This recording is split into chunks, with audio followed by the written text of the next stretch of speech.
But you do need a certain temperament that enables you to think for yourself, and then you have to develop a framework. And I developed it from reading Ben Graham. I didn't come up with it myself. Very simple framework. And then you have to look for opportunities that fit within that framework as you go through life. And you can't do something every day. You can learn every day, but you can't act every day.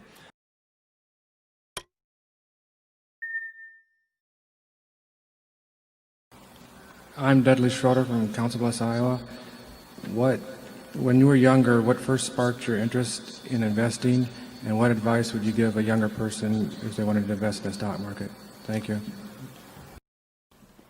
Well, I'm not exactly. I got interested probably when I was maybe 7 or thereabouts.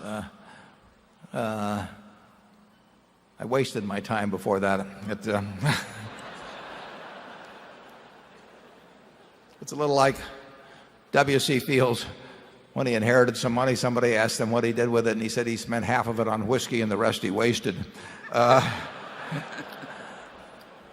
So there I was, dawdling around. But I got into, my dad was in the business, so I would go down to his office and I would see these interesting books, and I would read them, and I would go down. He was on the 4th floor of what's now known as the Omaha Building at 17th and Farnham, and on the 2nd floor was Harris Supplement Company, and they had a board, and I would go down there.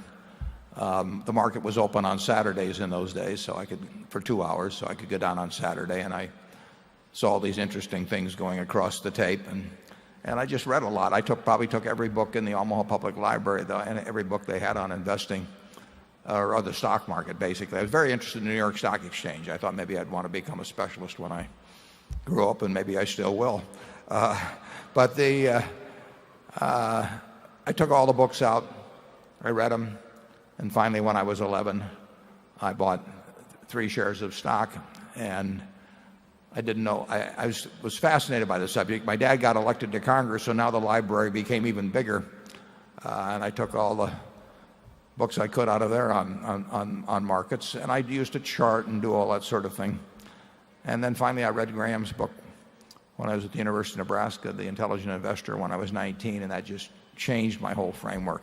But the advice I would give is to read everything in sight, and to start very young. It's a huge advantage in almost any field to start young, and if that's where your interest lies, and you start young and you read a lot, you're going to do well. I mean, there are no secrets in this business that only the priesthood knows. I mean, we do not go into temples and look at tablets that are only available to those who have passed earlier tests or anything. It's all out there in black and white. It's a simple business. It requires qualities of temperament way more than it requires qualities of intellect. I mean, if you've got more than 125 IQ, you can throw away the rest of the points or give them to your other members of the family or do something, because you don't need it in investing. But you do need a certain temperament that enables you to think for yourself, and then you have to develop a framework. And I developed it from reading Ben Graham. I didn't come up with it myself. Very simple framework. And then you have to look for opportunities that fit within that framework as you go through life, and you can't do something every day. You can learn every day, but you can't act every day. And I talked about reading the annual reports of Anheuser-Busch for 25 years, but I'd read the reports of Coca-Cola and Gillette and all kinds of companies long before we invested in them. And if you enjoy the game, you'll find that like playing bridge or playing baseball or whatever. And if you don't enjoy it, you probably won't do well on it. But I would advise you to start early, read everything in sight, look for the successful framework that's been successful for people. And there's nothing like Graham's, in my view. And you'll have a lot of fun, and you'll probably make a lot of money. Charlie? Well, I'm at a little disadvantage here. Warren has made himself into kind of a dean of investors, starting as a boy. and he has a greater respect for the process than I do. I have a good bit of Keynes's attitude that money management is sort of a low calling compared to being a surgeon or a lot of other things. I think the corporate types, the corporate managers, ought to study investing better because they'd be better managers. And I think that everyone who thinks about through the investment process learns more about how the world really works. And I think that's very worth having. But I do not like as big a percentage of GDP as we now have going to money management and its attendant frictions. And I don't like the percentage of the nation's brain power that is now in all of these different forms of highly compensated money management. I don't think it's a good thing for the country, and I hate the fact that we've contributed to it by our own predilections. Charlie is only sitting up here next to me as part of his outreach program, actually. Please don't take any pictures that you could blackmail him with being associated with me. Charlie made a very good point there about how managers could do better if they understood investments. I find it absolutely fascinating, and I've seen this throughout my life. I've seen it close up. I will have friends who are CEOs of companies, and they'll have somebody else handle their money. If you say to them, should you buy Coca-Cola or Gillette or something like that, they'll say, that's much too tough. I don't understand that sort of thing. What do I know about investing? And then some investment banker will walk in the next day with the idea they buy a $3 billion company, which is just buying a lot of shares of stock of one company.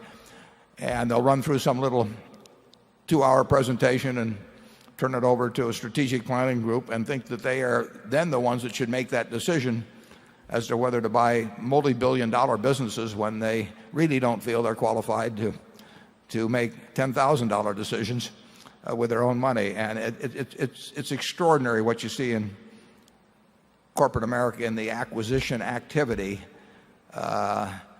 It's a little like they say about making sausage and making laws. It's better unobserved. Charlie, you have any further thoughts on that? You've seen a lot of it with me. Well, I do think that the present era has no comparable precedent in the past history of capitalism. I think we have a higher percentage of attention of our intelligent classes into buying little pieces of paper and trying to get rich doing it, and in promotional activities with big profit sharing fees.